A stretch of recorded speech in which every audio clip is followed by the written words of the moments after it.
Have you ever wondered what your favorite YouTuber is really like behind the camera? I thought I knew mine inside and out. Boy, was I wrong. The moment we were alone, their mask slipped, revealing a monster I never saw coming. I was so excited when I won that contest to meet, let's call him Alex for privacy reasons, my YouTube idol. For months, I had been counting down the days. When I finally saw him in person, my heart was racing. He seemed so cool and friendly, just like in his videos. We chatted and laughed, and it felt like talking to an old friend. But something felt off. The way his eyes darted around, how his smile never quite reached them. I brushed it off, thinking it was just nerves. As we walked to his studio for a private tour, a chill ran down my spine. The hallway seemed to stretch on forever, and with each step, my unease grew. I couldn't shake the feeling that I was walking into something I couldn't escape from. The mask slips. As we stepped into Alex's studio, the door clicked shut behind us. The sound echoed in my ears, making my heart race even faster. I turned to look at him, hoping to see that friendly smile I'd watched in countless videos. But the person staring back at me wasn't the Alex I thought I knew. His eyes were cold, calculating. That warm grin I'd admired for years had twisted into something sinister. "You know," he said, his voice dripping with disdain, "you fans are all the same. So desperate for attention. So easy to manipulate." I couldn't believe what I was hearing. This couldn't be real. Maybe it was just a prank for his channel. But as I scanned the room, there were no cameras in sight. Just me and this stranger wearing my idol's face. What do you mean?" I stammered, trying to keep my voice steady. Alex laughed, but it wasn't the infectious chuckle I was used to.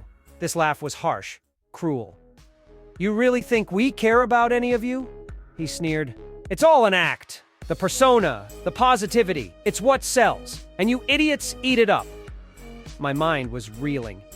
Everything I thought I knew about Alex was crumbling before my eyes. I wanted to run, but my legs felt like lead. The studio suddenly seemed so much smaller, closing in around me.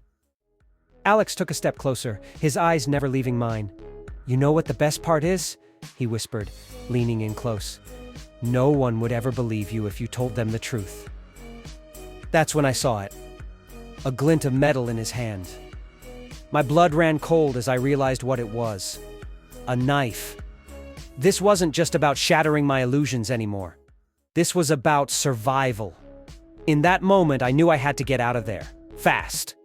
But as I looked around frantically for an escape route, I realized with growing horror that Alex was blocking the only door. My YouTube idol had become my worst nightmare, and I was trapped. Escape from terror. I still can't believe how fast everything happened after that. 1 second I was frozen in fear, staring at the knife in Alex's hand. The next, pure adrenaline took over. I knew I had to act fast or I might not make it out alive.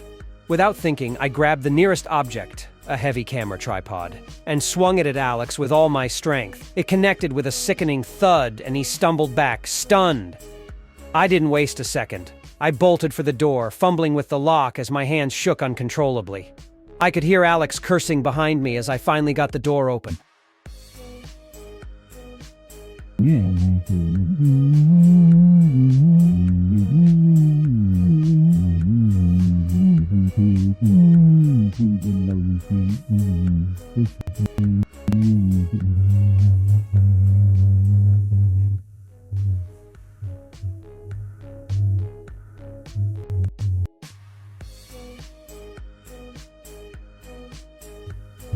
Keying closer.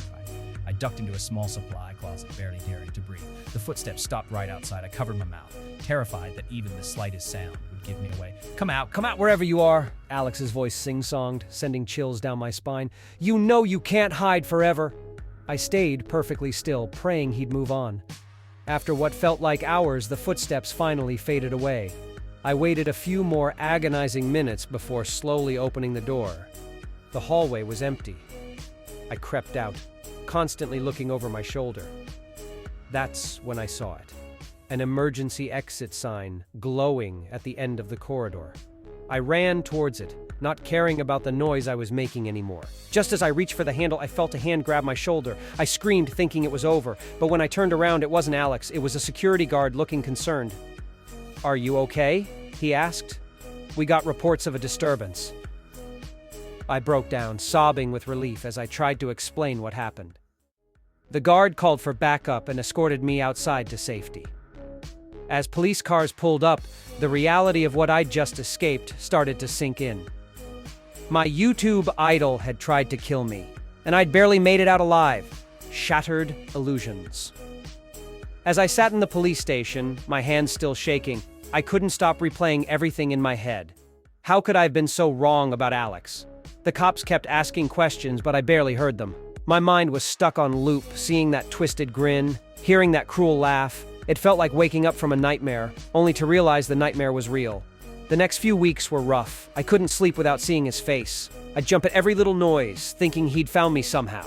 My friends tried to help, but they didn't get it. How could they? They still saw their favorite YouTubers as these perfect, friendly faces on a screen. But I knew better now. That whole online world suddenly felt fake, dangerous. I wanted to warn everyone, tell them to be careful, but who'd believe me? To them, I was just some crazy fan. So I'm telling you now, be smart, stay safe, 'cause sometimes your heroes are the real monsters.